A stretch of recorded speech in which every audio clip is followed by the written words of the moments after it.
এই মুহূৰ্তত অসমৰ প্ৰত্যেকগৰাকী জনসাধাৰণলৈ দিবলৈ ওলাইছোঁ ডাঙৰ খবৰ। আজি হৈছে 26 ছেপ্টেম্বৰ। আজি অসমৰ লাখ লাখ দুখীয়াসকললৈ কেইখনমান চৰকাৰী আঁচনিলৈ দিবলৈ ওলাইছোঁ ডাঙৰ খবৰ। তো যিসকল মানুহে ভিডিঅ'টোত ক্লিক কৰিছে অনুগ্ৰহ কৰি ভিডিঅ'টো স্কিপ নকৰি প্ৰথমৰ পৰা শেষলৈ চাই থাকিব, কিয়নো এইটো ভিডিঅ'ৰ মাজত কৃষকসকলৰ পৰা আৰম্ভ কৰি মহিলাসকললৈ কেইখনমান নতুন খবৰ প্ৰদান কৰিম। তো অনুগ্ৰহ কৰি ভিডিঅ'টো স্কিপ নকৰি প্ৰথমৰ পৰা শেষলৈ চাব আৰু মোৰ চেনেলত নতুন হ'লে প্লিজ চেনেলটো ছাবস্ক্ৰাইব কৰি মোৰ লগত থাকিব। তো বলক ভিডিঅ'টো আৰম্ভ কৰি আজি প্ৰথমটো গুৰুত্বপূৰ্ণ খবৰ বিষয়ে বিস্তাৰিত জানি লওঁ। তো আজি প্ৰথমটো গুৰুত্বপূৰ্ণ খবৰ হ'ল PM কিষাণ আঁচনিলৈ। তো ভাৰত চৰকাৰে অতি শীঘ্ৰেই সোমাই দিব PM কিষাণ আঁচনিৰ 18 নম্বৰ কিস্তি 2000কৈ টকা। তো আপোনালোকৰ নাম যদি PM কিষাণ আঁচনিত অন্তৰ্ভুক্ত হৈ আছে তেন্তে অনুগ্ৰহ কৰি ভিডিঅ'টো স্কিপ নকৰি প্ৰথমৰ পৰা শেষলৈ চাই থাকিব। এইটো ভিডিঅ'ৰ মাজত আলোচনা কৰিম যে PM কিষাণ আঁচনিৰ হিতাধিকাৰীসকলে PM কিষাণ আঁচনিৰ 18 নম্বৰ কিস্তি 2000কৈ টকা কেতিয়া আৰু কিমান তাৰিখে লাভ কৰিব। তো PM কিষাণ আঁচনিৰ বিষয়ে সবিশেষ আপোনালোকক এতিয়া জনাই আছোঁ। তো অনুগ্ৰহ কৰি ভিডিঅ'টো স্কিপ নকৰি প্ৰথমৰ পৰা শেষলৈ চাব আৰু মোৰ চেনেলত নতুন হ'লে প্লিজ চেনেলটো ছাবস্ক্ৰাইব কৰি মোৰ লগত থাকিব। তো আপোনালোকক এতিয়া দেখুৱাই আছোঁ PM কিষাণ আঁচনিলৈ এনেকৈ এখন আপডেট news18.com ফালৰ পৰা প্ৰদান কৰিছে। তো ইয়াতে PM কিষাণ আঁচনিৰ 18 নম্বৰ কিস্তিক লৈ কি কোৱা হৈছে আপোনালোকক বিতংভাৱে জনাই আছোঁ। তো ইয়াতে লিখা আছে PM Kisan 18 instalment likely to be released on this date। তো PM কিষাণ আঁচনিৰ 18 নম্বৰ কিস্তি ধন কেতিয়া প্ৰকাশ কৰিব, ইয়াতে কি লিখা আছে আপোনালোকক বিতংভাৱে জনাই দিছোঁ। ইয়াৰ লগতে আৰু লিখা আছে PM Kisan 18 instalment date 2024 as beneficiary farmer are waiting the 18 installment of the Pradhan Mantri Kisan Samman Nidhi PM Kisan scheme. The amount is going to be released soon। তো ইয়াতে কিন্তু লিখা আছে ৰিলিজ soon। অতি শীঘ্ৰেই হিতাধিকাৰীৰ বেংক একাউণ্টত ভাৰত চৰকাৰে প্ৰদান কৰিব PM কিষাণ আঁচনিৰ 18 নম্বৰ কিস্তিৰ ধন। তাৰপিছত আৰু লিখা আছে according to report the 18 installment of the PM Kisan scheme is likely to be released in October 2024।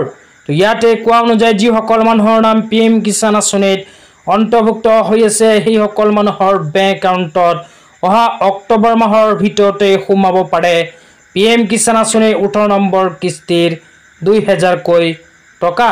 তো আমি যদি PM কিষাণ আঁচনিৰ 17 নম্বৰ কিস্তিৰ টকা প্ৰদানৰ ডেটটো চাওঁ তেন্তে জুন মাহত চৰকাৰে PM কিষাণ আঁচনিৰ 17 নম্বৰ কিস্তি ধন প্ৰদান কৰিছিল। তো জুন মাহৰ পৰা হিচাপ কৰি অহা অক্টোবৰ মাহ পৰ্যন্ত 4 মাহ সম্পূৰ্ণ হ'ব। তো ভাৰত চৰকাৰে প্ৰতি 4 মাহৰ মূৰে মূৰে প্ৰদান কৰে PM কিষাণ আঁচনিৰ এটাকৈ কিস্তি।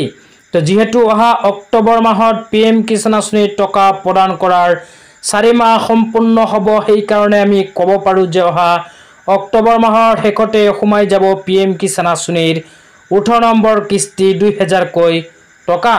কিন্তু আপোনালোকে যদি এতিয়ালৈকে PM কিষাণ আঁচনিৰ eKYC বেংক একাউণ্টৰ লগত আধাৰ কাৰ্ড লিংক আৰু মাটিৰ তথ্য পাতিখিনি PM কিষাণ আঁচনিৰ লগত এড কৰা নাই তেন্তে অতি সোনকালে কৰি লওক, অন্যথা আপোনাৰ নাম PM কিষাণ আঁচনিত অন্তৰ্ভুক্ত হৈ থাকিলেও নাপাব পাৰে PM কিষাণ আঁচনিৰ 18 নম্বৰ কিস্তিৰ 2000কৈ টকা।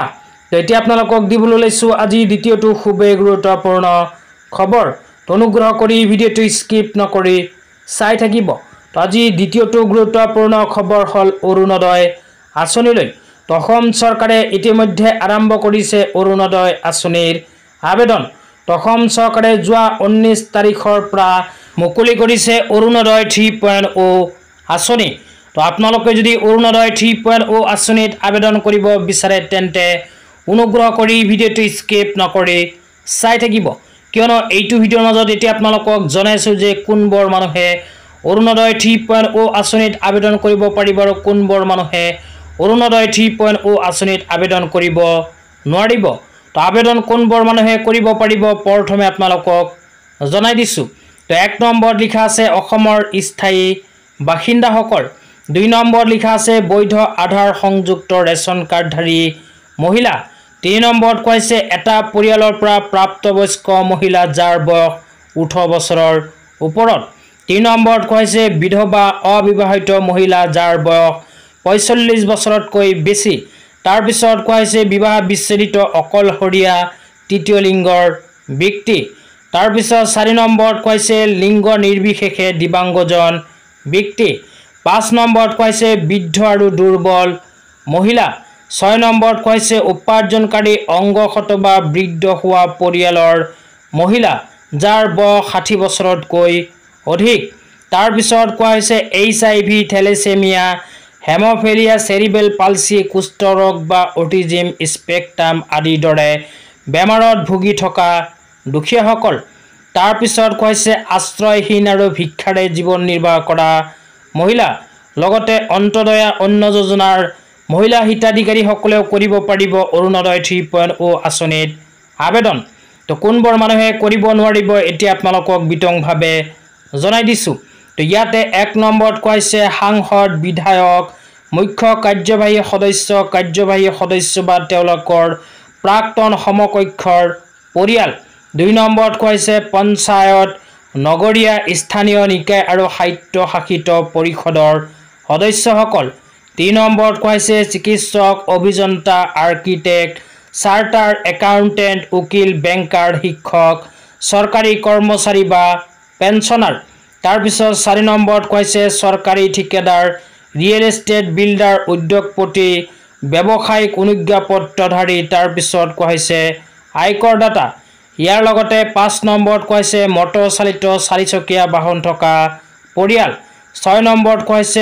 অপ্ৰান্তীয় ভূমিধাৰক 7 নম্বৰত কৈছে অৰুণোদয় প্লাছৰ দৰে এনে কোনো ধৰণৰ আঁচনিত যদি নাম অন্তৰ্ভুক্ত হৈ আছে তেন্তে আপোনালোকে কৰিব নোৱাৰিব অৰুণোদয় 3.0 আঁচনিত আবেদন তেতিয়া আপোনালোকক দিবলৈ লৈছো আজি তৃতীয়টো খুবেই গুৰুত্বপূৰ্ণ খবৰ তো অনুগ্ৰহ কৰি ভিডিঅ'টো স্কিপ নকৰি চাই থাকিব তো আজি তৃতীয়টো গুৰুত্বপূৰ্ণ খবৰ হল আত্মসহায়ক গোটৰ মহিলাসকলৰ বাবে তো যিসকল আত্মসহায়ক গোটৰ মহিলাসকলে 10,000 টকা পোৱাৰ বাবে ফৰ্ম ফিলআপ কৰি জমা দিছে সেইসকল আত্মসহায়ক গোটৰ মহিলাসকলৰ যদি এইবোৰ যোগ্যতা নাথাকে তেন্তে 10,000 টকা নাপাব তো আপোনালোকে মোবাইল স্ক্ৰিনত চাব পাৰিছে অসম চৰকাৰে কেবিনেট বৈঠকত এনেকুৱা কেইখনমান সিদ্ধান্ত গ্ৰহণ কৰিছে তো ইয়াতে কি লিখা আছে বিতংভাৱে পঢ়ি শুনাই দিছো তো ইয়াতে প্ৰথমে লিখা আছে বৈধ আৰু সক্ৰিয় আধাৰৰ সৈতে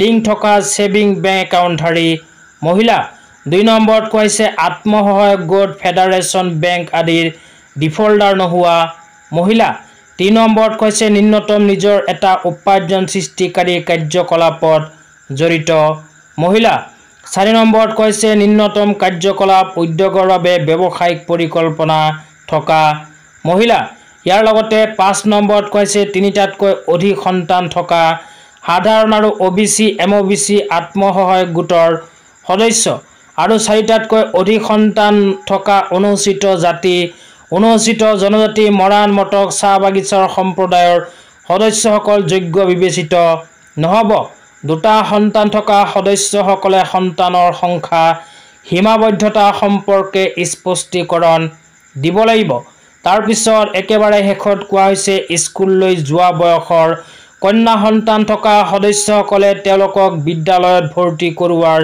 নিশ্চয়তা প্ৰদান কৰিব লাগিব যদিহে 10,000 টকা পাব বিচাৰে তো আজি ইমানেই ভিডিঅ'টো চাই কেনে পালে নিশ্চয় কমেন্ট বক্সত কমেন্ট কৰি জনাই দিব লগতে মোৰ চেনেলত নতুন হলে চেনেলটো সাবস্ক্ৰাইব কৰি মোৰ লগত থাকিব তো ধন্যবাদ।